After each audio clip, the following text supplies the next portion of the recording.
আসসালামু আলাইকুম। আশা করি সবাইকে ভালো আছেন। আজকে জ্বালাবো সেটা আছে রবলক্সতে নতুন একটি লোগো আইছে। চলো স্টার্ট করি। তো বন্ধুরা, এখন তো প্লে স্টোরে যাব। কি প্লে স্টোরে গিয়ে যাবেন, তাহলে দেখবেন রোবলক্স। হ্যাঁ, এটা সেম নতুন রোবলক্স লোগো। এটা সে পুরন রোবলক্স লোগো।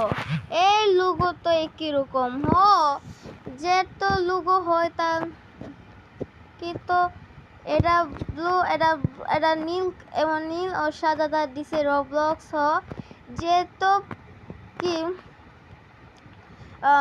এটা মতো হবে ডিড ক্লাস ও ফেসবুকের মতো হবে রবলক্সের। এটা তো পছন্দ করা হয়েছে নাকি করে নেই তা বুঝানে কমেন্ট করুন। তার তার চ্যানেলে সাবস্ক্রাইব বিষয়টাকে করেন, তার ব্যাক কমেন্ট করুন। সব ভালো থাকবেন। আল্লাহ হাফেজ।